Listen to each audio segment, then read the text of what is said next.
Kami masyarakat sipil yang menyuarakan ini disuruh pindah negara. Ini adalah titik terendah terus terang bagi saya keluar negeri, sekolah, kawan-kawan berjuang dengan baik untuk masyarakat. Kemudian kita melakukan ini disuruh pergi keluar Indonesia. This is so painful. Saya menghabiskan belasan tahun meneliti tentang perlindungan sosial di banyak negara. Saya menyelesaikan S2 dan S3 saya di Inggris.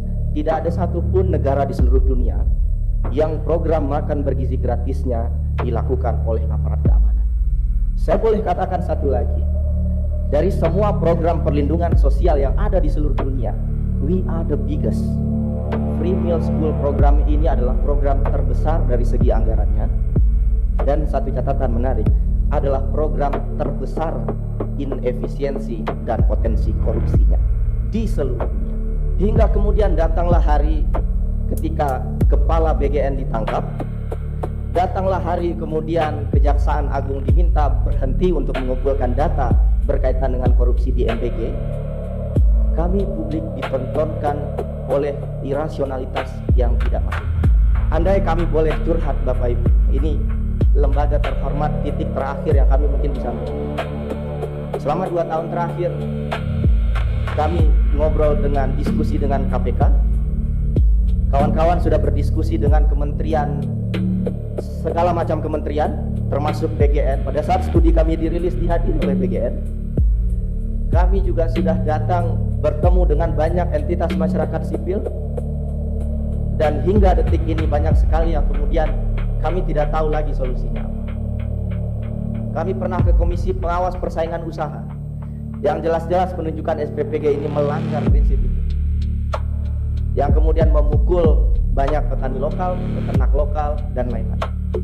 Per hari ini Bapak Ibu, instabilitas harga pangan luar biasa parah. Week to week, harga daging ayam dibandingkan minggu yang lalu itu meningkat lebih dari 10% di daerah yang paling banyak SPPG.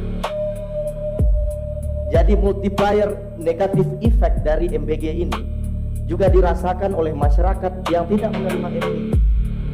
Secara demokrasi hanya ada 3 institusi yang bisa menghentikan dan mengevaluasi program ini. 1, Mahkamah Konstitusi, dan kami sudah ajukan judicial review dan gugatan, dan kemungkinan secara prediksi kemungkinan belum tentu dan kemungkinan akan ditolak. Institusi kedua yang bisa menghentikan dan mengevaluasi program ini adalah Dewan Perwakilan Rakyat.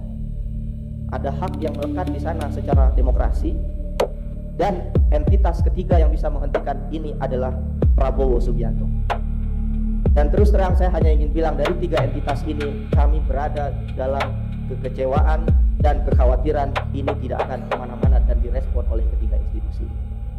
Sangat menyakitkan kalau kami berharap pada entitas keempat, yaitu Tuhan yang Maha Kuasa. Dan hari ini part terakhir yang ingin saya sampaikan juga, kami masyarakat sipil yang menyuarakan ini disuruh pindah negara. Ini adalah titik terendah terus terang bagi saya keluar negeri, sekolah, kawan-kawan berjuang dengan baik untuk masyarakat. Kemudian kita melakukan ini disuruh pergi keluar Indonesia. This is so painful. Terima kasih.